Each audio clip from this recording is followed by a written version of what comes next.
avant d'entrer dans le vif du sujet avec l'opération qu'on va décrypter avec nos intervenants aujourd'hui, Inès de la Fédération Sinov, pour mieux faire connaissance avec vous, va lancer un petit sondage sur Zoom immédiatement autour de trois questions. Trois questions. C'est important pour nous de savoir aujourd'hui qui sont les acteurs réunis, voilà, qui se sont inscrits, pour mieux savoir finalement quels sont les profils finalement de nos invités. Ça nous permettra aussi de vous poser la question de tout simplement, est-ce qu'aujourd'hui vous utilisez oui ou non le BIM dans votre activité? Et pour aller un peu plus loin, on vous demandera comment vous estimez, à quel niveau vous estimez votre niveau de maturité sur le BIM.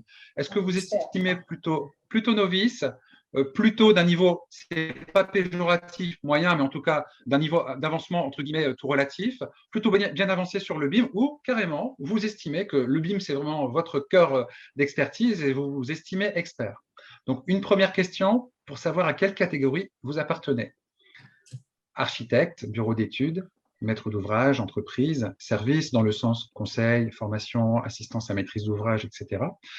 Vous êtes peut-être aussi représentant d'écoles ou d'étudiants. Je rappelle que cette opération, le Rex BIM Tour, cet événement est ouvert depuis plus de 2 ans maintenant aux écoles d'ingénieurs et autres écoles liées à la filière construction, et aussi du coup aux étudiants. C'est financé entre autres par l'OPCO Atlas, voilà, acteur de la formation dans la filière. Vous êtes peut-être éditeur. On a dit bonjour à Emmanuel Di Giacomo tout à l'heure de chez Autodesk. On a donc Autodesk qui est partenaire aussi du Rex BIM Tour ainsi que Allplan, et où vous êtes peut-être dans un autre profil. On a peut-être oublié des profils dans la diversité des acteurs de la filière. Ensuite, il vous suffit de scroller pour atteindre les deuxième et troisième questions. Tout simplement, est-ce que vous utilisez le BIM dans votre activité? Oui, non. Êtes-vous plutôt novice, moyen, bien avancé et expert sur le BIM? On va encore attendre 10 secondes. Inès va suivre le taux de participation au questionnaire avant de partager avec nous les résultats. On va pouvoir, voilà, on va constater tout de suite. Alors, vous êtes aujourd'hui une majorité, la majorité parfaite de bureaux d'études, 50%, pile poil, 17% représentant l'architecture. Ensuite, on est, voilà, on est sur des catégories dans le domaine du service, éditeur et autres. Vous nous dites, oui, j'utilise le BIM dans mon activité à 58%. Alors, vous voyez, d'une étape à l'autre, ça peut changer. On était à l'étape de la semaine dernière, on était à près de 80%, je crois, d'utilisateurs du BIM. Donc, vous voyez, c'est important pour nous de savoir qu'aujourd'hui, vous êtes 60% environ à utiliser le BIM, mais aussi et surtout 40% non. Ça nous permet, et du coup, je fais un petit signe à nos intervenants, d'être vraiment dans une approche très pédagogue. On va parler technique, hein, évidemment, et du coup, voilà, d'être très pédagogue. Et j'en profite pour vous dire que vous pourrez poser vos questions s'il y a des éléments que vous n'avez pas compris ou si vous souhaitez davantage de précision en utilisant l'onglet Discussion de Zoom. J'y reviendrai juste après. Et donc, ça, de manière assez cohérente, finalement, on a la moitié des personnes connectées aujourd'hui qui se disent novices dans le domaine du BIM. Donc, d'où l'intérêt de cet exercice qui est, je le rappelle aussi, de démystifier, de vulgariser le BIM au travers d'un cas concret.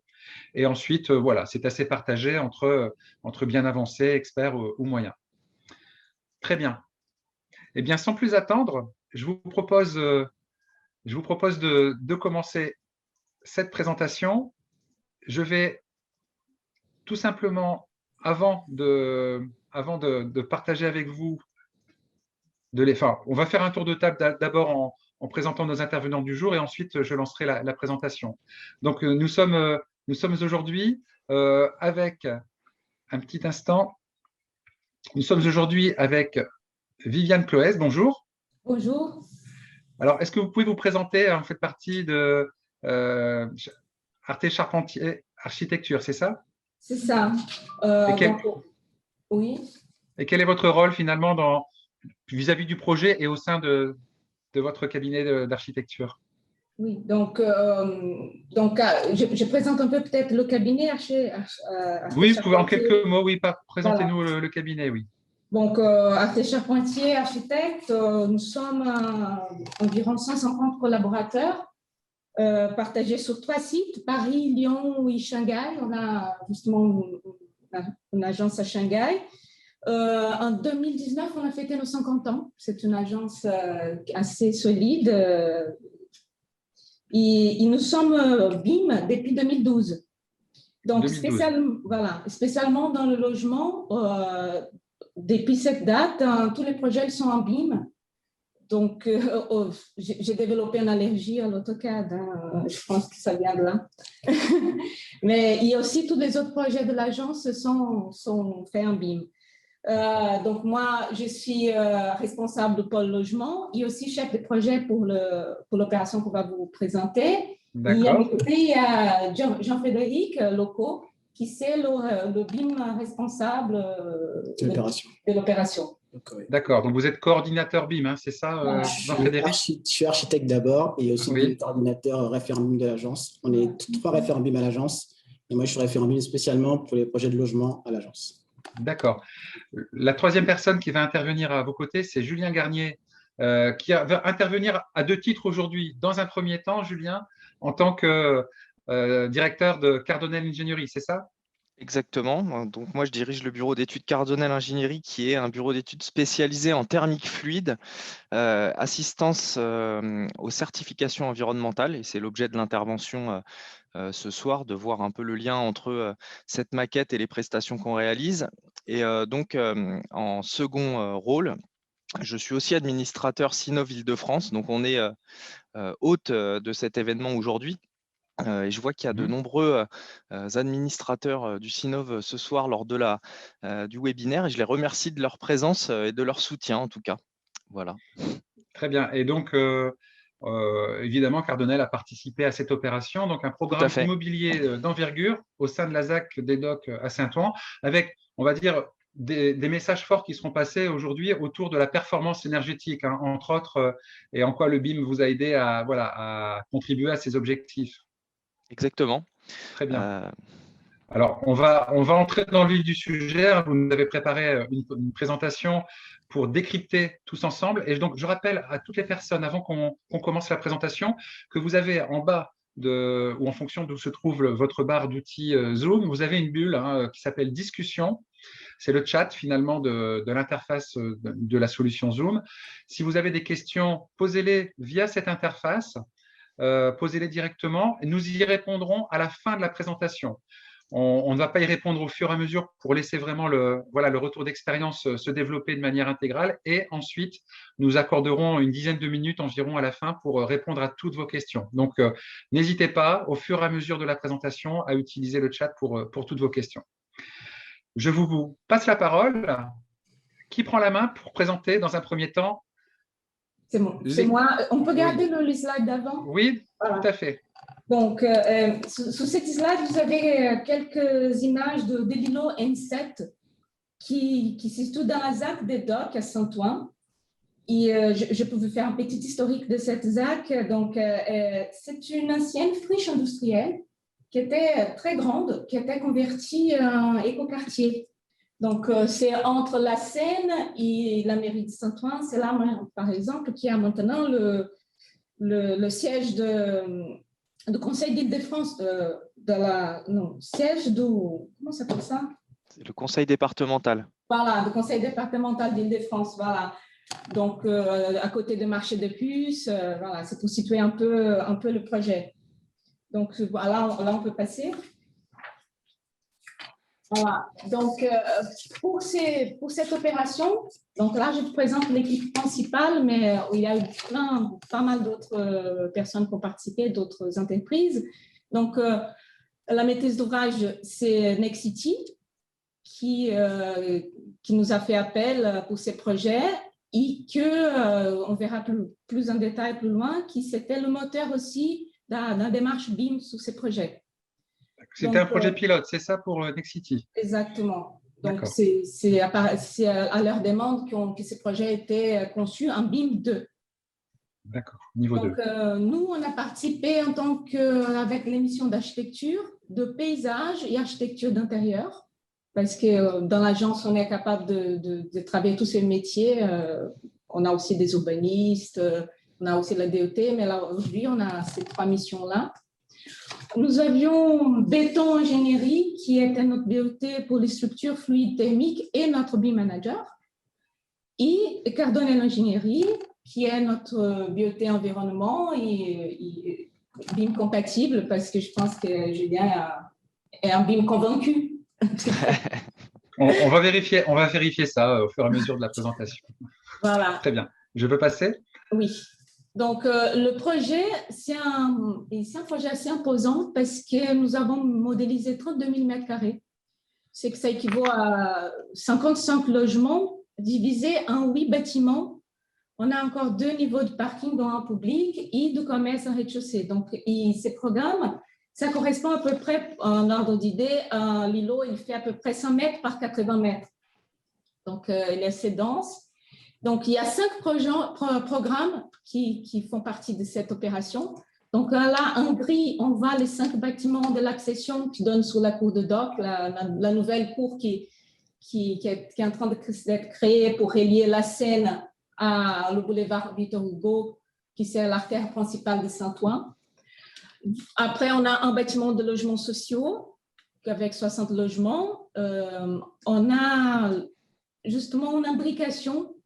Donc, on a un bâtiment pour une résidence de personnes âgées de 96 logements.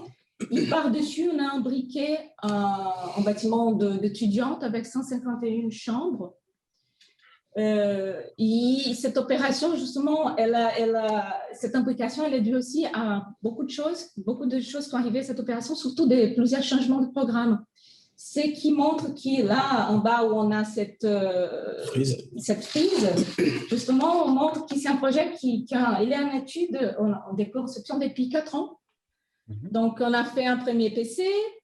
Après, on était en phase pro. Donc, il y a eu un changement de programmation à demande plutôt de la mairie, ces changements de programmation. Donc, on a dû refaire un deuxième PC, un deuxième pro. Et finalement, on a signé le marché fin de l'année et le projet est rentré en chantier en décembre. On peut passer et je laisse Julien. Alors là, on va aborder un sujet très central pour la présentation du jour, un projet très ambitieux sur le point de vue environnemental. Alors effectivement, ce projet, comme l'a dit Viviane, il est né de la création d'un écoquartier. Donc, qui dit écoquartier dit aménageur. Donc, l'aménageur sur cet écoquartier, c'est la Sequano. Et la Sequano avait réalisé des études préalables afin de définir en gros des objectifs environnementaux qui seraient appliqués à chacun des bâtiments. Au préalable, ce qu'il faut savoir, c'est que cet écoquartier, il fait l'objet de 2 innovations environnementales. En premier lieu, un réseau de chaleur urbain qui est raccordé à l'usine d'incinération qui jouxte l'écoquartier, qui est juste derrière. Donc, on récupère la chaleur de l'incinération des déchets pour créer de la chaleur qu'on va introduire dans les logements. Ensuite, on a un deuxième système d'aspiration des déchets et de conduites qui sont ménagés sous les routes et qui vont directement à cet incinérateur. Donc, on a une forme d'économie circulaire du déchet sur cet écoquartier. Ça évite aussi les transits de camions entre les bâtiments et la pollution liée à ces déplacements. Les bâtiments donc, sont conformes à la RT 2012, puisque c'est la réglementation thermique applicable à date de dépôt du permis de construire. Néanmoins, la Sequano impose un besoin bioclimatique, donc en gros une enveloppe et une construction qui soit 30% sous la réglementation thermique 2012. Aujourd'hui, on parle beaucoup de la RE 2020, et ben, c'est quasiment le niveau énergétique de la RE 2020, le niveau de BBio de la RE 2020. Ensuite, on a une démarche de réduction carbone en anticipation de cette RE 2020 par des analyses de cycle de vie. Donc, on a fait une comptabilité du carbone sur ce projet de construction d'une manière un peu différente par rapport à cette future réglementation, puisque les référentiels n'étaient pas encore parus en 2017. La consommation d'énergie du projet à moins 40%, donc le CEP, la consommation d'énergie primaire, c'est une consommation conventionnelle, ça ne reflète pas réellement la consommation réelle des logements. Néanmoins, par rapport à des logements habituellement construits en 2017, on a une consommation d'énergie inférieure de 40%. Alors, par calcul, en réalité, c'est surtout ce réseau de chaleur vertueux qui va apporter ce gain de consommation, complété par la qualité de l'enveloppe qui est représentée juste au-dessus par le BBio. Tout en bas, on a la TIC. Donc, TIC, c'est la température intérieure de confort. C'est une simulation en période d'été sur une semaine caniculaire où on va vérifier l'échauffement du logement. Donc, pour vérifier cet échauffement, on fait des simulations et on vérifie en fait que le bâtiment ait suffisamment d'inertie et de ventilation, donc de dispositifs naturels sans ajout d'énergie, pour garantir un confort en période estivale et notamment en période caniculaire. Et enfin, ce bâtiment a été labellisé NF Habitat HQE niveau excellent 7 étoiles, Effinergie+, et on avait donc Effinergie qui est un complément de la RT 2012, donc un pas supplémentaire vers l'efficacité énergétique. Et tout en bas, une quantification des matériaux biosourcés sans aller chercher une labellisation. Néanmoins, on a identifié la quantité de matériaux biosourcés par mètre carré de surface de plancher. Donc voilà un peu la présentation des différentes contraintes environnementales qu'on a rencontrées sur ce projet et qu'on a tenté d'atteindre jusqu'à la fin du projet. Et des ambitions, du coup. Et des ambitions, tout à fait. D'accord. Maintenant, donc, on a bien compris le projet, on a bien vu quels étaient les enjeux, les ambitions, et vous allez nous expliquer finalement pourquoi le BIM et en quoi le BIM finalement, au regard de ces enjeux et du programme, a permis, ou pas en tout cas, a été utilisé pour atteindre ces objectifs. Peut-être en commençant par vous, Viviane, au nom pour parler peut-être des enjeux pour Nexity. Oui, donc comme on avait évoqué, c'est par la dimension de la complexité de ces projets, tant au niveau des programmes comme au niveau environnemental, comme a dit Julien. Nexity a trouvé que ces projets, c'était un bon exemple en interne aussi pour qu'ils étudient comment le BIM peut être intéressant dans la gestion de ces projets. Donc, c'est surtout, ils ont dit qu'il pourrait être une aide au suivi d'études pour pouvoir travailler tous ces intervenants et tous ces bâtiments ensemble. C'est une façon aussi de bien anticiper les surcoûts, de pouvoir peut-être, avec la maquette, avoir une aide un œil sur toute la partie économie du projet. Sécuriser l'opération, c'est-à-dire avoir des livrables cohérents qui parfois avec AutoCAD, le travail est assez complexe, c'est difficile que la cohérence soit bien maintenue. Donc, le BIM a cette qualité-là qui Nexity a appréciée. Donc, affiner l'économie, vraiment, c'est pour que quand on arrive dans la part justement de la consultation des entreprises, le projet puisse vraiment avoir un devis cohérent avec, évidemment, pour avoir la réponse économique la plus pertinente. Et justement, pour produire ces dossiers marchés, qui sont les dossiers qui vont aller à l'exécution, qu'ils soient très bien ficelés, que la synthèse entre nous soit bien faite pour qu'il n'y ait pas d'erreur en chantier, au moins le moins d'erreurs possible. Et pour nous, Arte… Alors, donc, pour vous, c'était le premier projet en BIM 2. Donc, précisez-nous ce que ça veut dire le BIM 2, s'il vous plaît, pour les gens qui ne connaissent pas bien le BIM, et je vous laisserai évidemment détailler. Évidemment. Alors, dans le BIM, actuellement, on a 3 niveaux qui existent. On a le BIM 1. Le BIM 1, c'est une agence qui travaille entre elles. Donc, on travaille par exemple qu'un architecte avec une maquette en interne. Le BIM 2, on commence à travailler avec d'autres bureaux d'études, donc la maquette est partagée et qu'il y a un vrai travail de collaboration. Nous, c'est ce qu'on a fait en phase pro sur ce projet. Et après, il y a le BIM 3, où il y a une maquette unique, où tout le monde travaille en même temps. Donc, nous, on ne l'a pas encore fait sur ce projet. On a des projets de bureau actuellement qui sont en BIM 3. C'est vraiment le step du dessus. Merci Jean-Frédéric. Voilà, donc c'est un projet, pour nous, l'agence aussi, un premier projet BIM 2, mais dans le logement. On avait déjà travaillé en BIM 2 sur sur le tertiaire ou le retail. Et pour nous, justement, c'était l'opportunité de tester une nouvelle méthodologie de travail, comment ça pourrait marcher ce travail collaboratif entre les équipes, nous, mais les équipes aussi des BET, donc avec des outils des productions qui ont été faites, retravaillées ou proposées pour que cette communication soit le plus fluide possible. Pour nous, ça signifiait aussi un gain de temps au moment de la synthèse. Pour un projet assez complexe comme ça, je pense que la synthèse, et surtout pour tenir le délai demandé par Nexity, on avait besoin d'être assez performant. Et pour garantir aussi la qualité de projet, pour nous, c'est important que la qualité de projet elle soit maintenue tout au long du processus.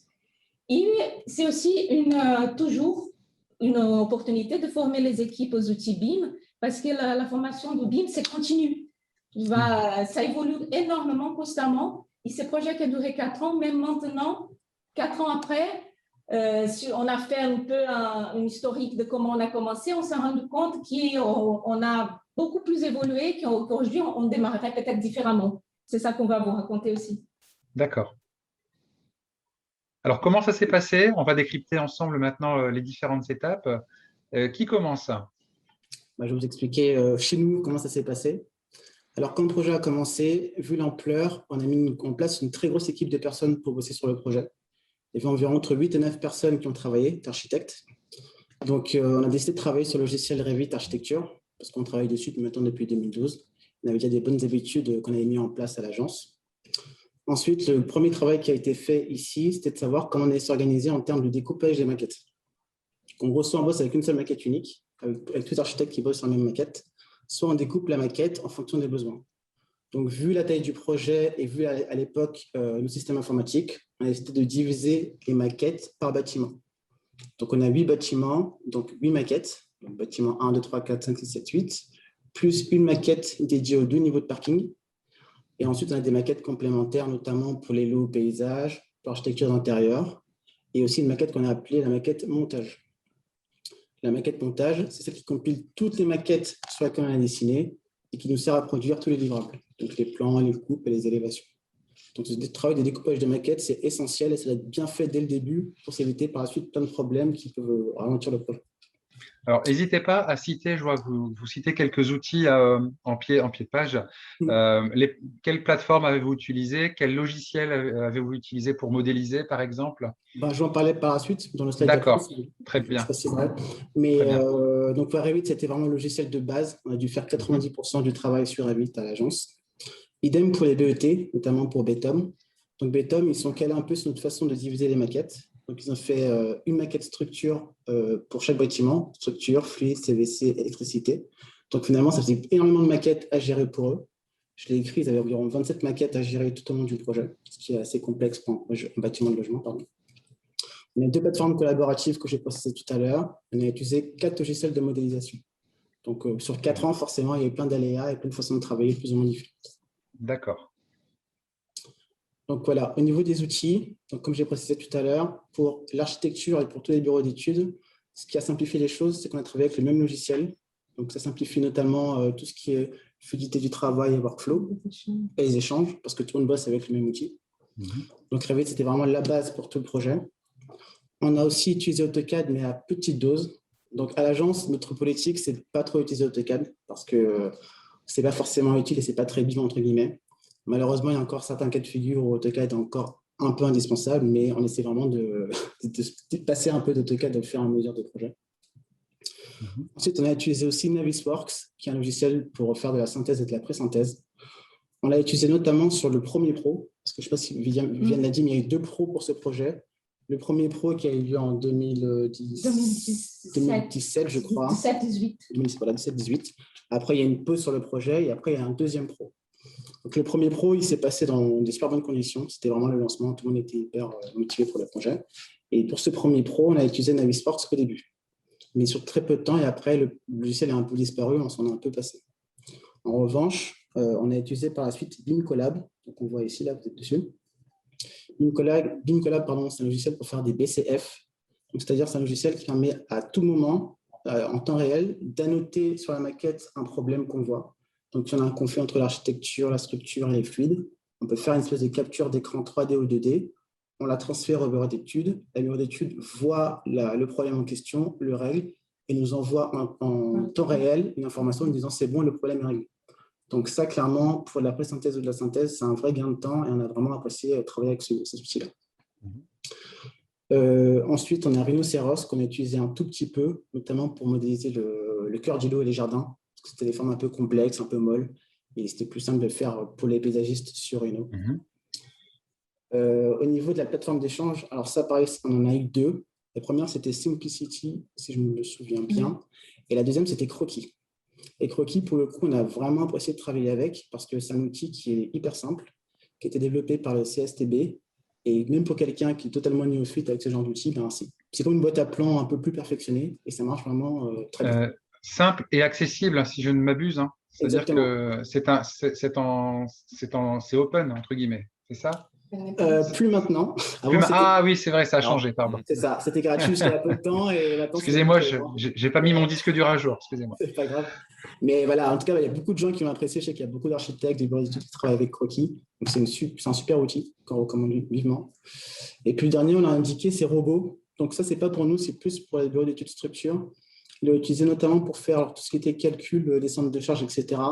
Et une fois que les calculs étaient faits sur Robo, il redessinait tout directement sur Revit structure. Très bien. Je passe. Oui. Bien, alors là, je crois que c'est à moi de commencer à parler. Je vais essayer j'ai entendu le message d'Arnaud tout à l'heure, je vais essayer de vulgariser Oui, les choses. merci. Donc, je vous ai parlé tout à l'heure des labels environnementaux, des différents labels environnementaux. Je ne rentrerai pas dans le détail. Ces différents labels, en fait, vont garantir certains niveaux de confort ou un certain niveau de qualité sur des typologies de prestations. Si je prends le premier exemple, alors j'ai mis mes acronymes scientifiques, il me paraît que ça fait bien.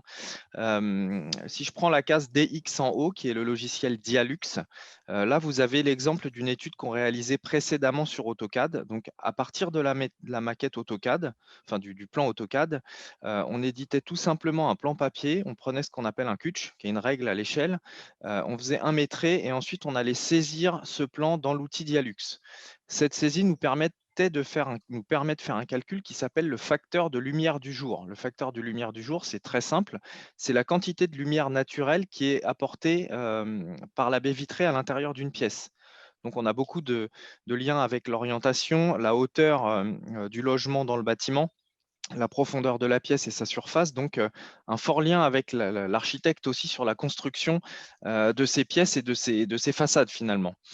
Et donc ce logiciel Dialux nous sert à faire ces simulations puisque c'est des calculs assez complexes qui tiennent compte de la course du soleil, des masques alentour. Donc on avait déjà un métré, une saisie, un calcul. Ensuite, je vous ai parlé de confort d'été, c'est la case juste en dessous avec Comfy et Pléiade. Donc, à partir d'AutoCAD, Pléiade permettrait de modéliser le bâtiment en 3D et ensuite de l'exporter dans la STD Comfy pour faire cette simulation thermique dynamique et vérifier les conditions de confort d'été. C'est aussi des calculs assez complexes où on a, en plus de la volumétrie 3D de l'objet, enfin du projet qu'on va calculer, de la data, c'est-à-dire qu'on va caractériser les parois, les systèmes de ventilation, on peut mettre les systèmes de chauffage et de rafraîchissement également, la teinte, les matériaux, l'inertie des différentes parois pour arriver à cette simulation thermique dynamique. Donc, deuxième simulation, deuxième métré, deuxième saisie. Ensuite, on a d'autres calculs qui sont réalisés tout simplement avec Excel qu'on pourrait faire à la main, comme l'évaluation biosourcée. Le biosourcé, on va calculer la quantité de matériaux biosourcés, donc de matériaux entre guillemets naturels, par mètre carré de surface de plancher. Et donc, on va relever les plinthes, les bois de charpente, les bois des menuiseries et rapporter ça à la surface de plancher. Ce n'est pas forcément super marrant à faire, d'autant que quand on a un Pro 1, Pro 2 et que tous les plans changent, on se retape le métré et la saisie de A à Z systématiquement. La moindre petite évolution fait qu'on est obligé de recontrôler tout le métré et c'est très long et ce n'est pas très intéressant. La petite abréviation IO, ce sont les indices d'ouverture. C'est un calcul assez proche des facteurs de lumière du jour. Néanmoins, les labels environnementaux nous demandent des fois des calculs un peu idiots. Les indices d'ouverture, c'est un calcul idiot de la surface de la baie vitrée sur la surface de la pièce. C'est un ratio d'ouverture, hein. Et les labels impliquent des ratios minimums pour bien contrôler qu'il n'y ait pas de pièces aveugles ou des toutes petites lucarnes dans les bâtiments de logement, même si aujourd'hui, je ne vois pas beaucoup d'architectes qui font des toutes petites lucarnes dans les logements. Néanmoins, il faut quand même le justifier auprès des examinateurs sur ces labels. Et enfin, dernier calcul intéressant, Elodie, donc, qui est un logiciel également développé par le CSTB et qui permet de faire des analyses de cycle de vie. Et là, on va faire un peu la même saisie que celle qu'on a fait sur Pléiade et Comfy. On va caractériser tous les matériaux, leur associer un poids carbone, une quantité, faire une multiplication pour déterminer le bilan carbone de la construction. On a aussi le bilan carbone énergétique, donc on importe les études réglementaires pour calculer la quantité d'énergie, multiplier tout ça par un poids carbone et quantifier en gros le carbone à la construction et le carbone sur la durée de vie du bâtiment. Sur cette opération. C'est-à-dire que ça intègre l'exploitation, maintenance, jusqu'à la déconstruction aussi, peut-être? Alors effectivement, alors ça c'est plutôt, on en tient plutôt compte dans les fiches de données environnementales et sanitaires des matériaux, c'est-à-dire que ces matériaux, quand on va mettre du béton sur un projet, je prends ça parce que c'est le matériau qu'on a en plus grande quantité aujourd'hui, le poids carbone du béton, on va avoir dans sa fiche son poids carbone cradle to cradle, du berceau à la tombe. Donc de l'extraction du minerai à sa cuisson, à son transport, à son conditionnement, à sa mise en œuvre, à sa vie, à sa déconstruction et à son élimination ou à son recyclage. Donc ça, nous, dans le calcul, on n'en tient pas compte. On a tout de suite cette donnée et c'est une data qui est disponible sur le web, sur la base INIES, qui serait peut-être un jour intéressant de relier à des outils BIM. Aujourd'hui, ce n'est pas tout à fait le cas, mais Elodie va piocher dans la base, on peut sélectionner les fiches. Et pour la partie énergétique, en fonction de la consommation énergétique de l'immeuble ou du bâtiment, on a un calcul sur la durée de vie du bâtiment, 50 ans, du poids carbone de sa consommation énergétique. Ce qui signifie que tout à l'heure, on parlait de besoins bioclimatiques. Plus on isole le bâtiment, plus on met de carbone au début, moins on a de carbone sur la durée de vie. Donc il y a une notion d'équilibre et de calcul itératif qui, hors BIM, donc avec AutoCAD, sont réalisés à la main et au feeling de l'ingénieur qui va réaliser ce projet et avec l'expérience. Sans ça, on a aujourd'hui des outils qui… Aujourd'hui, en 2021, là, on parle de 2017 quand nous, on a commencé à travailler ces études. Aujourd'hui, on a des outils de calcul itératif qui permettent de faire 20 000 hypothèses et de combiner les hypothèses pour trouver le point d'équilibre. À l'époque, on n'avait pas ça. Donc, c'était du calcul manuel. Voilà, avec Elodie, Excel et des tableurs. Autant de temps, j'imagine, à y consacrer. C'était des études très chères et le maître d'ouvrage n'était pas forcément très, très content de payer des études carbone sur ce type de projet pour satisfaire l'aménageur. Je peux passer à la suivante? Tout à fait. Alors, les exports. Alors, dans le cas d'une étude BIM, nous, on va, donc via la plateforme Croquis ou Simplicity à l'époque, récupérer cette maquette et on ne peut pas l'intégrer directement dans les outils dont on a besoin, bien que la maquette propose déjà des exports et des outils qu'aujourd'hui on exploite mieux. Aujourd'hui, on évite de sortir de la maquette, enfin de Revit en tout cas. On essaye de rester dans Revit au maximum, notamment pour les facteurs de lumière du jour, qui sont tout en haut, parce que l'import-export Dialux est assez complexe. Bien qu'il y ait des formats d'échange, donc là j'ai mis les deux formats les plus courants, le GBXML et l'IFC. La première chose à faire quand on a ce type d'export, c'est le paramétrage de l'export. Donc, le logiciel réceptionnaire de l'export a besoin d'un certain type de données et d'une certaine construction de ces données, même d'une certaine forme de modélisation sur Revit. Donc, on a à l'époque fait tous ces exports et rencontré énormément de problèmes sans jeter la pierre à Arte Charpentier. Et on en a parlé ensemble. Il y a il y a des manières de modéliser qui ne correspondent pas forcément aux besoins qu'on a en termes de simulation derrière. Là, normalement, c'est le rôle de la charte et du BIM manager de dire, voilà, on modélise de telle manière pour tel besoin, de recueillir les besoins de tous et d'écrire tout ça ensemble pour arriver à un consensus qui permette que tout le monde exploite au mieux la maquette. Donc, on a retraité des maquettes parce que la notion de pièce n'est pas la même entre un archi et un thermicien. Nous, par exemple, une cloison dans un logement, on ne va pas la compter, on va s'atteler au logement complet. Quand on fait un export, on se retrouve avec plein de petites pièces dans le logement, ce qui est assez logique. Mais en fait, on s'en fiche en termes de STD. On s'attache au logement. Et si on n'a pas la possibilité, nous, dans la maquette, de virer les cloisons du logement, que les pièces sont découpées une à une et qu'on n'a pas une pièce logement, ben, on a un problème de simulation derrière. C'est un exemple simple.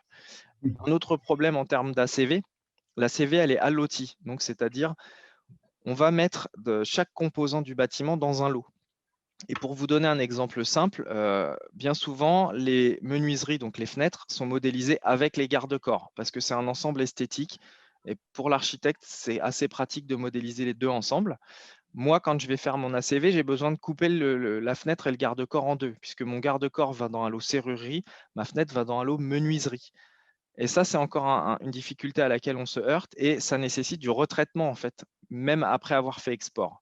Néanmoins, quand on a réussi à faire ces retraitements, qu'on a réussi à faire ces exports, qu'on a compris comment ça fonctionne, on arrive quand même à gagner du temps sur les simulations parce que les maîtres manuels, vous avez vu tout à l'heure, Viviane l'a dit, 555 logements, 32 000 m². Quand il faut quantifier les plaintes dans les logements pour calculer le biosourcé sur 32 000 m² de logement, que je vais voir un ingénieur d'études en lui disant il faut que tu comptes toutes les plaintes, toutes les portes. J'aime mieux vous dire qu'il n'est pas le plus heureux des ingénieurs. Si maintenant je lui dis sur Revit, tu me fais un export des plaintes, on met ça sur Excel et ça prend 20 secondes, j'ai une autre sensibilité de la part de mes équipes. Donc voilà un peu comment moi se sont déroulées les études sur ce projet. Donc effectivement, quelques visuels. Donc Dialux, j'exporte directement moi la volumétrie générale de la maquette. Je ne m'attelle pas à exporter toute la maquette. L'avantage aussi, c'est que je peux trier et choisir les pièces dont j'ai besoin. Généralement, quand on fait des études d'éclairement, on prend des pièces représentatives en haut du bâtiment, en bas, par orientation et par façade. Parce qu'on ne calcule pas, on calcule pas ça sur tous les logements non plus, il y a peu d'intérêt. On essaye de trouver, les logements un les plus représentatifs. les logements les plus représentatifs et on fait ce calcul et on vérifie l'atteinte de l'objectif, sinon on fait modifier les façades ou on demande à modifier les ouvertures. Et on voit bien sur la modélisation 3D que si on prend une rangée de fenêtres, une pile de fenêtres verticales, c'est relativement similaire d'un logement à l'autre. C'est des étages courants, ce qu'on appelle des étages courants. Ensuite, juste en dessous, on a une vue du bâtiment 3D sous Halcyon. Donc là, c'est très pratique avec Pléiade. On fait un export directement sous Pléiade et après avoir caractérisé les matériaux, donc là, nous, on va ajouter de la data en termes d'isolation, d'épaisseur de plancher, d'inertie, de type de matériaux, de capacité massique, donc de capacité à un matériau à absorber de la chaleur et à la retenir. On va donc quantifier tous ces matériaux, les couleurs des façades et pouvoir faire notre simulation. Et vous avez ici l'exemple d'une courbe d'une semaine d'été avec l'évolution des températures. Alors, on a avec 4 variantes. Pardon ? Pardon. On ne t'entend pas très bien, Arnaud. Enfin, moi, Pardon. Alors, je vais réessayer. À quoi correspondent les 4 couleurs? Alors, les 4 couleurs correspondent à des variantes de scénarios sur la simulation thermique dynamique. On en a une première où on dépasse allègrement la température puisqu'on laisse le logement fermé, fenêtre ouverte toute la journée. Donc là, on va atteindre 31 degrés. Et la simulation la plus satisfaisante en termes de confort, c'est celle où on va surventiler la nuit, occulter à 60% la journée sur un logement qui est ouvert +9. Donc voilà, on a différentes variantes avec seulement occultation, seulement surventilation, puis la combinaison des deux actions. Et donc là, on est bien sur des solutions passives et on arrive à le démontrer avec ce type de simulation. Donc là, l'objectif est atteint et l'aménageur ne nous embête pas, nous dit c'est très bien, vous avez fait un beau projet. Voilà. D'accord. Donc ça, c'est quelques visuels de modélisation sous Dialux, donc où on importe une partie de la maquette et on voit ici le rendu sur une pièce avec le niveau de facteur de lumière du jour, maximum et moyen. Et cette pièce c'est inscrit et conforme aux exigences du cahier environnemental des prescriptions, je ne sais plus exactement de la ville de Saint-Ouen, en gros notre cahier des charges environnementales, où là on est par exemple dans une cuisine où on voit l'impact des courbes isophotes de lumière naturelle dans le logement. C'est le rayonnement finalement, la puissance du rayonnement un peu ou C'est la de quantité de luminosité? lumière, c'est la quantité de lumière qu'on D'accord. va avoir naturellement dans le logement la journée la plus défavorable de l'année. Donc le 21 Simulé décembre. suivant le vrai cycle, voilà, les outils permettent d'avoir la course du soleil, la vraie course du soleil, etc. avec son azimut, sa température de couleur, on arrive à avoir quelque chose de très très réaliste. Ici, on est sur un autre type d'étude qui s'appelle les héliodons. Donc, c'est assez similaire au FLJ. Les héliodons, ça va être l'ensoleillement des façades en fonction des périodes de l'année. On a vu qu'on avait un îlot en U. Et donc, on se doute bien qu'il y a des logements qui vont être en rez-de-chaussée plein nord. Et c'est ces logements-là qui vont être le plus problématiques en termes d'accès à la lumière. Et en revanche, on va avoir des attiques, donc des logements tout en haut, plein sud, qui eux vont être inondés de lumière. Donc, on cherche un certain équilibre et à démontrer que malgré la contrainte de la parcelle, donc celle-là est assez large, mais elle est dense, il va quand même falloir arriver à trouver une disposition de logement et des tailles de menuiserie, des tailles d'ouverture qui permettent d'atteindre un certain équilibre. Donc là, on a des exemples de distribution des ombres et de la lumière du soleil à différentes heures du jour ou de la nuit, toujours avec le moteur Halcyon de Pléiade, qui permet de faire ce type de calcul beaucoup plus facilement qu'en ayant à chaque fois à modéliser à partir d'AutoCAD ce type de bâtiment. Ça peut vous amener à compenser ou à accentuer de l'isolation ou autre sur une des façades pour que ce soit plus homogène, c'est ça, par Alors, exemple? pour l'accès à la lumière du jour, on va plutôt essayer, pour les logements qui sont à rez-de-chaussée, plein nord, en cœur d'îlot, d'avoir les baies vitrées les plus grandes possibles.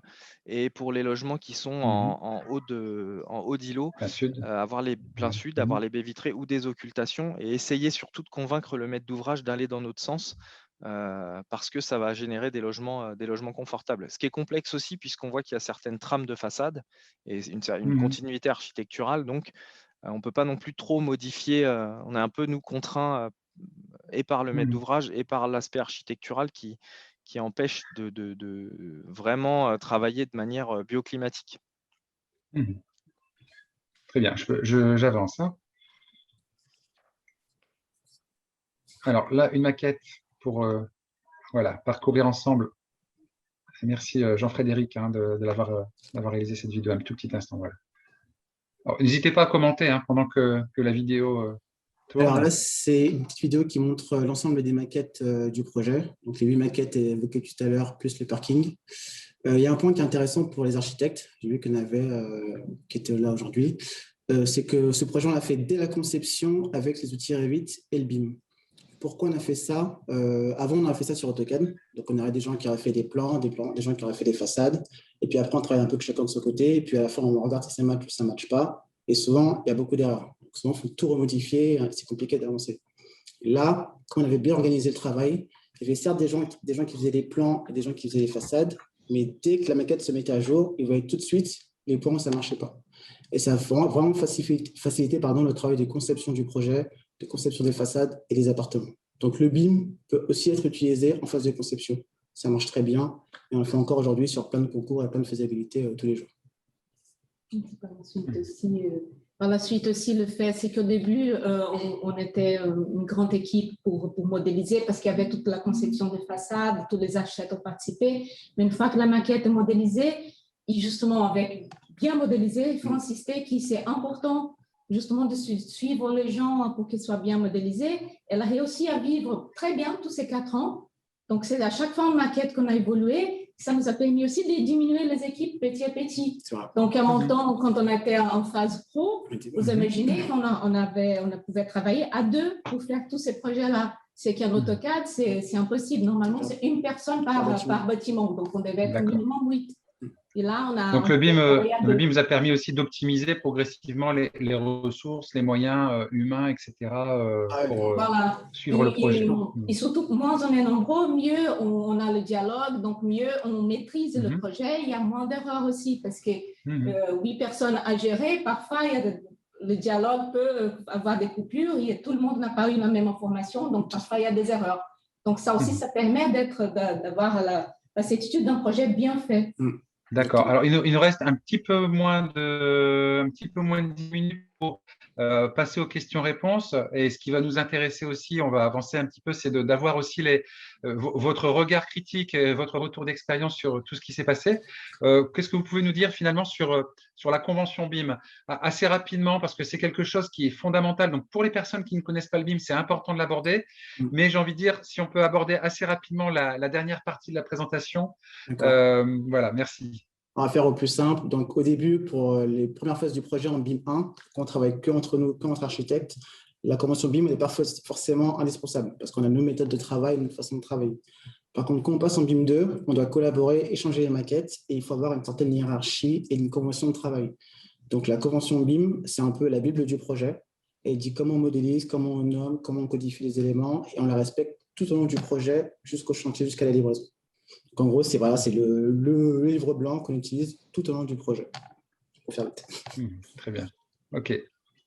Alors, le retour d'expérience. Alors, évidemment, quels avantages vous en avez retirés? Quels sont les bénéfices constatés? Oups, je vais un peu trop vite. Et aussi, qu'est-ce qui, selon vous, mérite d'être amélioré ou quelles sont les marges de progrès? Alors, ce qui a bien marché forcément, c'est qu'on a gagné en efficacité. Donc, on a été rapide sur ce projet, on a pu être rapide, on a pu être très productif. On a pu voir que les modifications se mettaient à jour assez rapidement, parce que le projet, forcément sur 4-5 ans, il y a eu beaucoup d'évolutions avec la ville, les bureaux d'études, etc. Et comme on travaille en BIM, une modification qui aurait pris peut-être des semaines parfois à faire, on peut la faire plus rapidement, de façon plus propre et plus efficace, grâce à la maquette numérique. On travaillait forcément avec moins d'erreurs, parce que tout se met à jour automatiquement et qu'on ne peut pas tricher, contrairement à AutoCAD. On a des équipes qui ont vraiment monté en compétences, des gens qu'on a commencé le projet qui étaient totalement néophytes, qui n'avaient jamais travaillé avec des outils numériques et qui maintenant ont des très bons niveaux et sont totalement autonomes à l'agence. On a pu anticiper pas mal de clashs grâce aux outils type BCF, Navisworks et forcément gagner du temps par la suite pour le chantier qui commence bientôt et s'éviter des problèmes économiques. Idem pour la compréhension du projet par les acteurs, différents acteurs, c'était forcément plus simple parce qu'avec la maquette Un outil 3D, pédagogique? oui, pour la pédagogie, pour la compréhension du projet. Parce que tout le monde ne voit pas forcément en 3D, tout le monde ne peut pas forcément lire un plan. Et là, quand vous avez des outils pour visualiser des maquettes en 3D, c'est plus simple pour tout le monde. La maîtrise d'ouvrage m'a fait un retour là-dessus parce que justement pour eux, qui ne sont pas architectes, parfois c'est difficile de comprendre certains aspects techniques qu'on discute en réunion. Donc là, ça les permettait, avec Navisworks, de regarder la maquette et comprendre de quoi, qu'est-ce qu'on parle plus exactement et du coup être mieux réactif à nous répondre aussi. C'est ça. Parfois, une coupe, une élévation, ça ne marche pas. Et parfois, simplement une petite 3D sur un espace, c'est hyper compréhensible. Pour la synthèse de fluides et structures, c'est excellent parce que tout de suite, on était ensemble. On voyait qu'il y avait un réseau qui rentrait dans la poutre, dans les murs. Sur place, déjà, on modifiait ces réseaux. On disait, est-ce que vous ne pouvez pas passer de l'autre côté, passer en haut, passer en bas? Et tout de suite, c'était résolu. C'était dans la maquette. Et le projet était fait. On n'avait pas à retourner, à dessiner et encore voir si tout allait bien. Vous avez modification directe. Voilà. Très bien. Alors, quelles difficultés avez-vous pu rencontrer? N'hésite pas à... j'avais encore un petit truc. J'allais dire, n'hésite pas à compléter, Julien, ça tombe bien. Aussi, par rapport à ce qui a bien marché, n'hésite pas aussi, avant que je passe peut-être aux difficultés, Julien. Ce qui a bien marché, moi je trouve que si tu le veux. Alors, BIM, effectivement, on parle beaucoup d'outils numériques, mais pour moi déjà, ce qui a bien marché, c'est la collaboration avec l'équipe Arte Charpentier. Moi, je trouve qu'on s'est bien entendu autour de ce projet, et ça c'est déjà un bon point. Ensuite, nous, ce qui a marché, c'est que ça nous a permis c'était nos premiers pas sur les études environnementales en BIM, mais ça nous a permis de comprendre beaucoup de choses. Peut-être pas au début de gagner en efficacité, mais en tout cas de s'acculturer à ces études-là et de découvrir un peu les liens et le fonctionnement des différents logiciels et les actions efficaces qu'on pouvait avoir. Et effectivement, ce que j'ai vu après, c'était les mises à jour et les modifications. Avec une maquette, c'est beaucoup plus simple et je pourrais même dire qu'on peut enlever les 3/4 de notre équipe quand on a des modifications parce qu'une personne peut aller chercher la valeur ajoutée assez rapidement. Après, il faut passer à ce qui a moins bien marché. Peut-être je commence et après je vous laisse. Moi, ce qui a moins bien marché, et j'ai vu des questions qui rejoignent un peu ça. À l'époque, en 2017, je n'étais pas forcément au courant de tous les outils qui pouvaient exister et mes collaborateurs, moi, sont habitués à des outils. Quand on parle de Halcyon, de Pléiade Comfy, de Dialux, de Excel, ils connaissent super bien ces outils. Quand ils les manipulent, ils savent où ils vont. Et là, on leur a enlevé un morceau en leur disant il faut absolument, je leur ai enlevé un morceau en leur disant il faut absolument passer par la maquette BIM, on va se débrouiller, on va se former, on va y arriver. Moi, j'avais déjà fait des projets avant en BIM précédemment dans l'industrie, donc je les ai guidés du mieux que je pouvais, mais on s'est heurté à des problématiques, je dirais, d'informaticiens, d'import-export, de format de fichiers, à des trucs barbants en fait qu'on n'a pas envie de faire en tant que bureau d'études. Et on a vite envie de poser la souris et d'aller rechercher notre CUT chez notre plan parce que c'est rassurant et qu'on sait faire une édition de plan sur un projet comme ça assez facilement. On est dans une problématique de conduite du changement, globalement. Voilà, à ce stade-là, oui, de conduite du changement. Au début, il a fallu prendre le bâton de pèlerin et dire mais si, vous allez voir, c'est vachement bien, j'ai fait des trucs super avec le BIM, on va y arriver, baisse pas les bras, c'est pas grave, l'IFC est pas bon, on va le refaire, on va appeler C'est la même Arte chose chez Charpentier, nous au on début. va appeler C'est Arte pareil pour tout le monde. Charpentier, tu vas voir, ça va bien se passer, il faut discuter. Et au début, on a eu des échanges sur les imports-exports jusqu'à ce qu'on y arrive.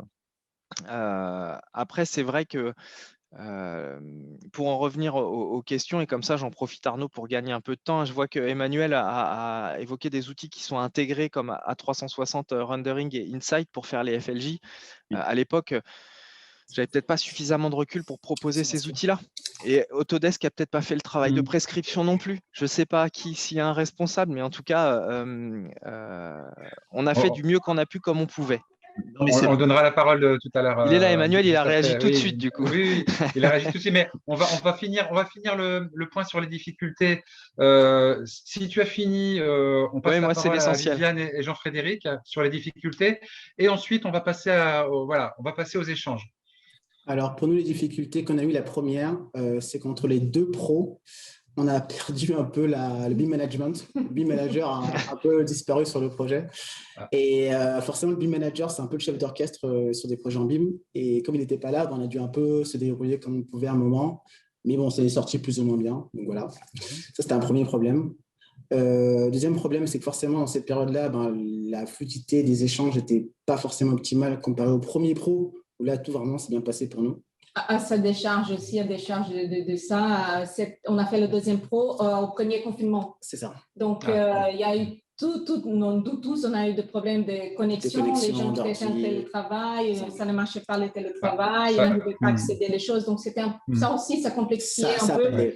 Alors, peut-être que ça met aussi en évidence le fait que le BIM, finalement, c'est pas l'affaire de dans une structure d'une personne, dans l'autre d'une autre personne. Dans votre schéma tout à l'heure, on voyait le référent BIM et le BIM manager qui étaient un petit peu les deux liens entre les deux aspects. Mais finalement, si je comprends bien, demain, le BIM 3, on enlève la cloison et c'est de l'interaction finalement entre tout le monde, quoi. Exactement. Oui. Exactement. Il y a besoin de quelqu'un qui sache bien tenir la barre. Donc, le BIM manager, c'est celui qui va taper dans les doigts. Et qui ne va pas accepter certaines choses, qui va nous embêter. Il faut qu'on soit prêt à l'écouter et qu'il soit prêt à faire ce travail aussi, que c'est un grand travail. Et parfois, l'émission, l'émission doit être un peu mieux configurée pour le BIM manager pour qu'il puisse faire ce travail. Si sa mission est trop légère, il ne pourra pas faire ça et du coup, toute la maquette et tout le travail BIM va en pâtir. Le problème, c'est que maintenant, le BIM… Alors, je vois un item aussi. Oui, allez-y. Maintenant, le terme de BIM manager, c'est devenu un peu un élément un peu fourre-tout. Et on se disait, il faut vraiment que le rôle BIM manager soit très bien défini. C'est pas tout, c'est très précis, il faut bien le faire. Voilà, c'est important. Alors, les problèmes d'interface avec les fichiers DWG. Expliquez-nous. C'est ce qu'on disait auparavant, c'est que la politique à l'agence, c'est de faire plus d'AutoCAD, de quasiment plus d'AutoCAD.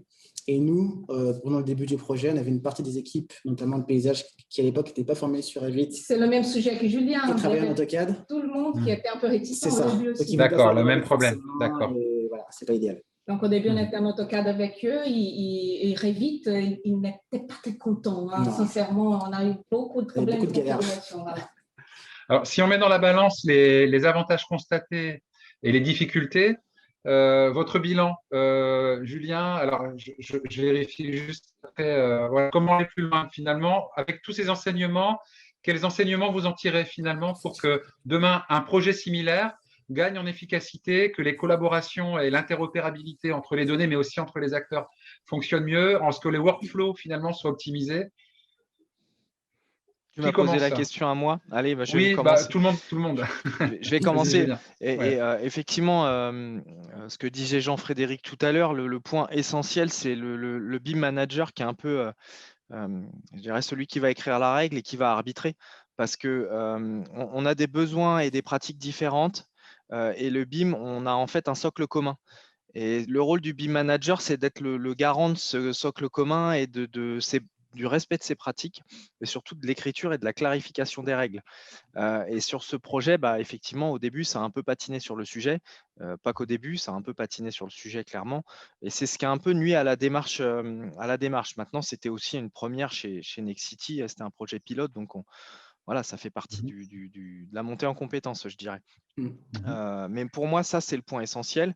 Et ensuite, les équipes, moi, maintenant, elles sont convaincues que c'est un outil qui leur fait gagner du temps et qui leur évite de faire des opérations idiotes et fastidieuses.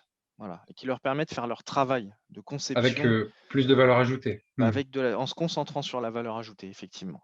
Voilà, pour Très moi bien. aussi, il faut se rendre compte que quand on commence un projet, il faut anticiper les objectifs de chacun. On fait autant plus que quand on achète, qu'on a le cahier de charge, qu'est-ce qu'on doit faire. Il faut aussi qu'on se mette autour de la table et on voit quels sont les objectifs BIM. La maîtrise d'ouvrage, il faut qu'elle nous dise, nous, je veux être votre maquette parce que mon objectif final, c'est celui-là. C'est utilisé comme exploitation, c'est utilisé dans le chantier. J'ai besoin de tels paramètres dans la maquette. Nous, avec les BOT comme Julien, par exemple, on a besoin, qu'est-ce qu'il lui a besoin, qu'on modélise, de quelle façon pour pouvoir lui permettre de faire son travail avec tout le BOT. Et ce dialogue, au début, il est important. Et parfois, en 2017, peut-être qu'on n'a pas pris trop le temps de le faire. C'est difficile aussi de dire aux gens qu'il faut le faire. Tu vois, un projet, quand on dit on commence demain, ils pensent déjà qu'on va commencer à dessiner. Peut-être qu'il faut, voilà, on ne commence pas demain, on commence 3 jours avant pour avoir le temps de s'organiser et après on commence à dessiner. Voilà, ça c'est très important d'anticiper. L'anticipation de l'EBIM est très importante. Il y a aussi une grosse perte de temps au début, forcément, parce que nous, on l'a vu sur ce projet. Il y a des gens qui n'étaient pas formés, donc on doit prendre du temps pour former les gens, expliquer les outils, passer du temps avec les gens, c'est chronophage. Mais tôt ou tard, on gagne du temps à la fin. Tôt ou tard, on gagne du temps si tout a bien été mis en place. C'est de l'investissement finalement. Exactement. Oui, le temps d'avant, on va toujours récupérer. On a récupéré énormément de temps pendant la phase, même la Pro 1 et la Pro 2. Et surtout, par exemple, l'expérience de dossier marché. Comme on a bien travaillé sur ces phases, on a pratiquement, avec l'entreprise qui est rentrée, qui fait toujours un nouveau étude dessus, on n'a pratiquement rien changé. Donc, le dossier marché, il était déjà correct. On n'a pas eu de travail à faire pour le mettre vraiment en forme pour aller en chantier. Et Alors, allez-y. Un dernier point que je vais préciser, c'est aussi la qualité de la maquette, c'est vraiment hyper important. Essentiel. Si on travaille dès le début avec une maquette qui n'est pas propre, qui est fait un peu à l'arrache, entre guillemets, tôt ou tard, et des données, et des données, je suppose. Exactement. Et des données qui la composent. Tout à l'heure, Julien parlait comment dire, du renseignement de certains matériaux biosourcés, etc. Est-ce que demain, ça peut s'améliorer? Du coup, avant qu'on passe aux questions-réponses, finalement, par rapport à ces enjeux énergétiques, est-ce qu'on peut se projeter un peu dans l'avenir demain? Toutes les données qui ont été créées dans cette maquette, à ce stade d'avancement du projet, est-ce que demain, vous estimez qu'on peut en produire plus, mieux, ou alors dans leur état actuel, quel est le potentiel d'utilisation demain? Peut-être, Julien, est-ce qu'aujourd'hui, il y a des nouvelles perspectives qui s'ouvrent de l'utilisation de ces données et de la maquette, finalement, du workflow, pour encore aller plus loin dans l'anticipation et la performance énergétique avec les nouvelles réglementations qui évoluent tous les 2-3 ans, finalement? Ah bah moi, là, si tu me lances sur ce sujet-là, on va aller très loin parce que… En synthèse. moi, je suis intimement convaincu qu'avec des maquettes bien réalisées, on pourrait même alimenter aujourd'hui des systèmes de machine learning et d'intelligence artificielle qui seraient capables de nous trouver les meilleurs optimums énergétiques par calcul itératif, et l'ingénieur serait là pour sélectionner la meilleure option. Mais peut-être qu'on pourrait ajouter aussi les contraintes architecturales, qu'on pourrait aussi ajouter énormément de données qu'un humain ne peut pas traiter.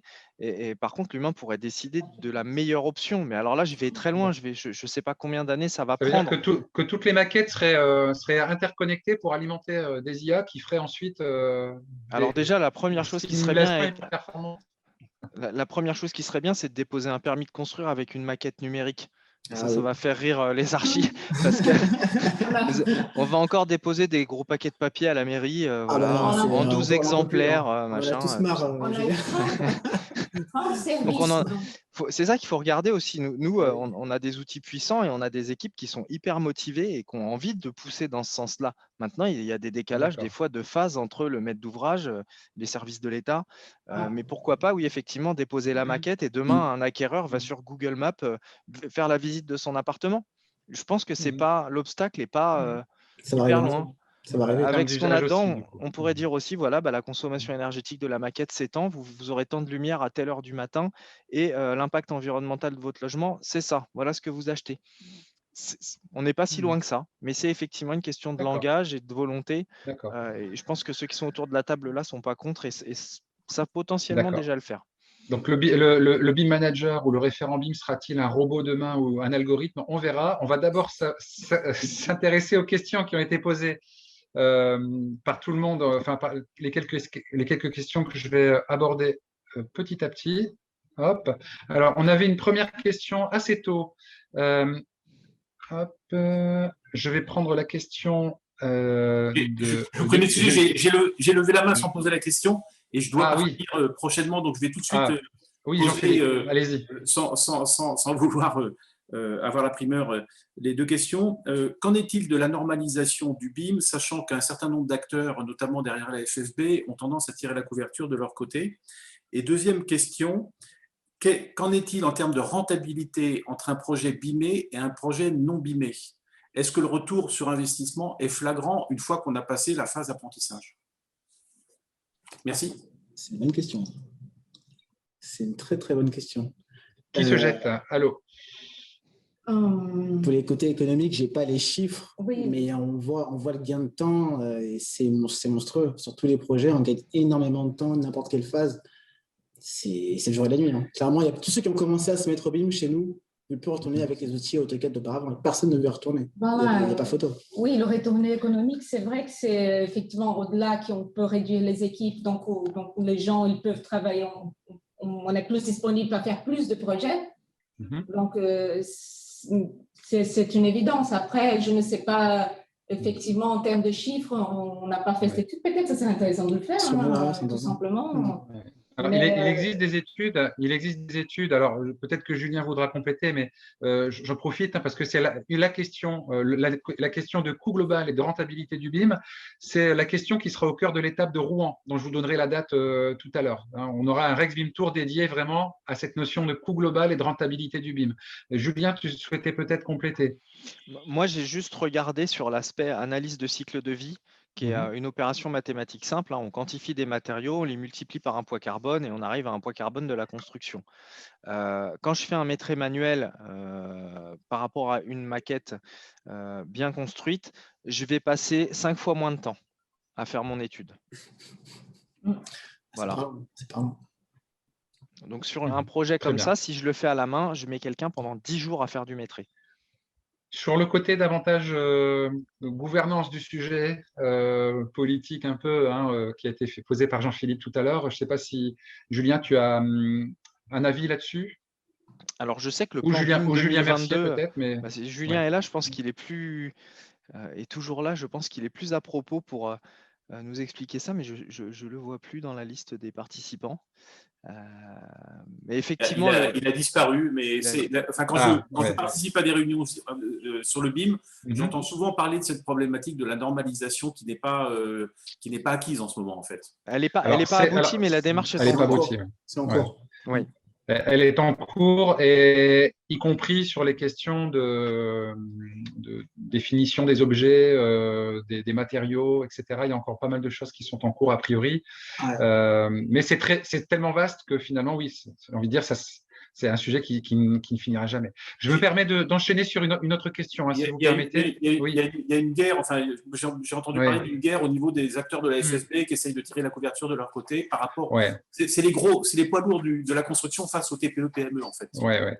Alors ça sera peut-être un sujet abordé sur une table ronde, sur une étape présentielle, mais on va se reconcentrer sur notre opération. Est-il prévu que la maquette serve à l'exploitant? Nous pose, alors JF, Jean-François peut-être, ou je ne sais pas, à l'exploitant avec toutes ces certifications. Ça doit être facile a priori selon… alors je dis Jean-François sans être sûr qu'il s'agit de Jean-François. Je réponds. Pas pour ces projets.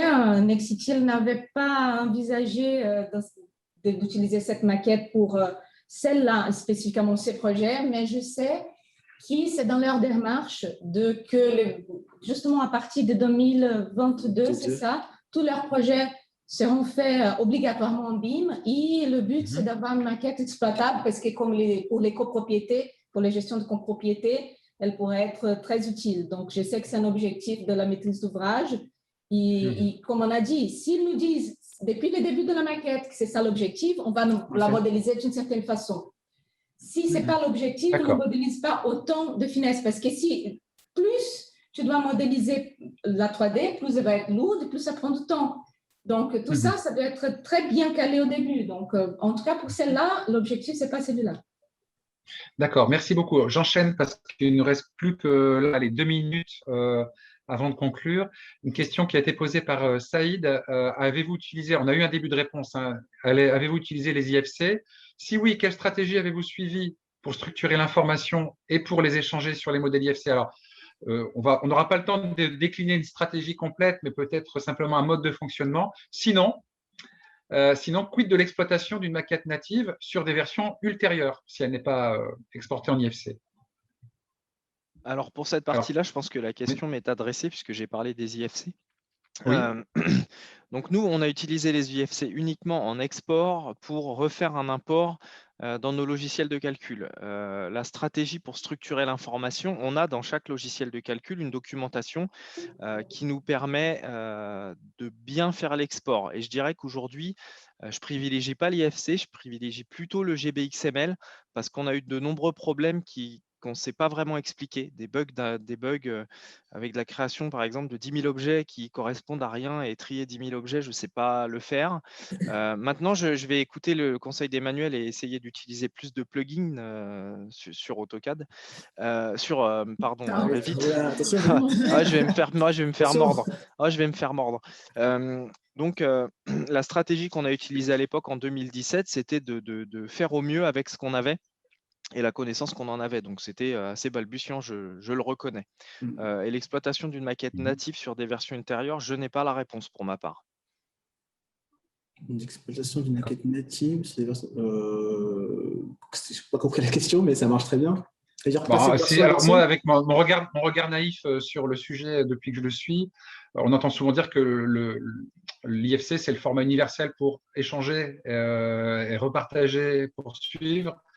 Est-ce que finalement, la question, si je l'ai bien comprise, hein, est-ce que si je ne l'ai pas en IFC, je pourrais travailler sur une version ultérieure dans une future phase du projet, je ne sais pas, avec d'autres acteurs peut-être, etc. Ou est-ce que finalement, l'IFC n'est pas indispensable pour être interopérable à 100%? À l'époque, l'IFC ne fonctionnait pas forcément bien. Il y avait plein de soucis souvent au niveau des exports. Maintenant, je sais que c'est pas mal amélioré et qu'il y a beaucoup d'outils beaucoup plus fonctionnels, entre guillemets. Alors, j'ai peut-être complètement foiré mon interprétation, hein, donc si c'est le cas, je m'en excuse, mais bon, voilà, avec mon regard un peu naïf. Alors, j'enchaîne, je prends encore 2 questions, et désolé pour les autres qui n'auront pas eu de… Un projet de 550 logements devrait pouvoir alimenter un modèle CIB, donc City Information Modeling, donc là, c'est plus le bâtiment, mais une infrastructure globale. Est-ce prévu sur ce projet-là l'ensemble… Non, je ne pense pas que c'était prévu. Non, parce que je sais que la Sequano, comme les quartiers en construction, toute la voirie, tous les réseaux urbains, donc on a beaucoup de travail avec la Sequano et tous les services. Et eux, ils travaillent en AutoCAD. Oui. D'où les problèmes d'AutoCAD, d'interaction avec la maquette. Donc, à mon avis, ce n'est pas prévu. Ça peut être intéressant que chaque kilo soit avec une maquette IFC, qu'on ait pu compiler, etc. Yeah. Ça peut être hyper intéressant et c'est l'avenir. Ça serait top. Petite précision d'Emmanuel Di Giacomo. Emmanuel, n'hésite pas à prendre la parole si tu veux apporter une précision. Je pense que c'était en réaction avec ce qu'on vient d'aborder. Oui, alors déjà, bravo pour ce super projet et bravo pour les workflows que vous avez mis en place. C'est vraiment très bien. D'autant plus que les simulations là, que vous avez faites, FLJ, etc., STD, on ne le voit pas forcément si souvent que ça, donc c'était bien. Après, il y a effectivement 2 stratégies. Hein. Il y a la stratégie où on passe par un fichier IFC qu'on va réouvrir dans un logiciel métier, etc. Et après, il y a la stratégie avec des plugins où où le logiciel qui reçoit l'information, on va piocher les informations dans la base de données de projet. Donc ça, c'est une stratégie qu'on voit de plus en plus et qui est complémentaire finalement de la stratégie IFC. L'intérêt, c'est qu'on va pas avoir, on a peut-être un peu moins de chances de perdre des données quand on fait comme ça, hein, quand on passe par les plugins. Pour répondre à Julien, effectivement, à l'époque, vous aviez peut-être pas ou peut-être que je ne sais pas si vous étiez suivi par un revendeur, etc. Autodesk, il n'était peut-être pas forcément au courant ou il vous avait peut-être pas informé, mais dans A360 Rendering, en fait, et même à partir de Revit, on a un onglet sur la partie MEP qui vous permet de calculer du FLJ, entre autres. Hein. Donc, en gros, l'information, elle est streamée vers des serveurs de calcul, et ensuite, ça vous renvoie directement dans la maquette les dégradés de couleurs avec le facteur de lumière du jour. Donc ça, c'est faisable. D'accord. Merci beaucoup, Emmanuel, pour cette précision. Voilà, on va s'arrêter là. Il est déjà 19h13. On a un petit peu grignoté sur le temps. Merci beaucoup, Viviane Cloez. Merci, Jean-Frédéric Lecaux. Merci, Julien. Julien, on reste ensemble, car tu le disais tout à l'heure, tu es aussi là pour représenter Sinov Île-de-France. Quel bilan tu tires de ces 3 étapes qu'on a réalisées en 3 semaines? Je suis assez content du programme parce que on a commencé par de l'exécution, des études d'exécution, de la synthèse, de l'électricité. En plus, avec une entreprise Satellec dans laquelle j'ai travaillé et avec Benoît de Phaseo que je connais bien. Et j'ai trouvé que c'était très pragmatique. Et justement, Benoît avait une vision opposée à la mienne, à dire, moi, je ne veux pas utiliser Dialux ou des logiciels externes et être bloqué. Je n'utilise que des plugins et je ne sors pas de Revit. C'était très intéressant. Ensuite, on a eu un superbe projet de rénovation en bâtiment passif et sur de l'existant et une maison individuelle, donc un peu un mouton à 5 pattes avec un nuage de points et également des études assez poussées en termes de calcul de pont thermique et de calcul énergétique. Et enfin, un gros projet de logement neuf avec des études environnementales et des liens faits de manière un petit peu différente. Donc, je trouve que c'était un Rex Île-de-France assez varié. Je suis très content de l'avoir porté et un petit peu organisé, bien que c'est toi qui as fait la majorité du travail, mais je suis assez content de cette édition, en tout cas pour ma part. Et je veux remercier Arte Charpentier parce que ça a été du temps et consacrer du temps. Mais merci à toi qui nous a invités à participer de cette Rex BIM. Il y a au Sinov aussi. C'était une belle opportunité. On a beaucoup aimé de participer à ça. C'était un bon exercice. Merci. Merci beaucoup. Alors, dernières informations, les prochains rendez-vous, on espère vous retrouver en vrai. Voilà, tout dépendra évidemment de la suite de l'évolution. Restons philosophes. Donc, le 10 juin à Orléans, le 12 octobre à Dijon, le 9 novembre à Rouen sur le coût global et la rentabilité du BIM. Le 7 décembre, on finira l'année dans le Nord, dans les Hauts-de-France, à Lille. Et donc, ce Rex BIM Tour, comme tous les autres, sont enregistrés. Font l'objet de restitutions vidéo sur le site rexbimtour.fr, qui est un vrai trésor pour toutes les personnes qui souhaitent se sensibiliser au BIM, découvrir des témoignages en vidéo, aussi découvrir le programme de toutes les dates 2021 pour s'y inscrire. Je vous rappelle que c'est gratuit, c'est vraiment ouvert, c'est la philosophie du Rex BIM Tour. Et vous trouverez aussi d'autres documents ressources très intéressants, ce que la Fédération Sinov appelle le Rex du Rex. Il s'agit d'une synthèse d'une année complète de Rex BIM Tour. La version 2019 est en ligne, la version 2020 est en train d'être bouclée. Et donc, c'est vraiment très, très riche, c'est téléchargeable. Et donc, vous retrouverez des articles, des descriptifs et des témoignages de tous les acteurs qui ont participé au Rex BIM Tour depuis le début. Je vous remercie. Je vous dis à très bientôt. Bon vent au BIM et bon vent à tous les acteurs qui y sont et qui vont s'y lancer. Merci. À bientôt. Merci. Merci à tous. Au revoir. Au revoir. Au revoir. Au revoir, merci. Au revoir.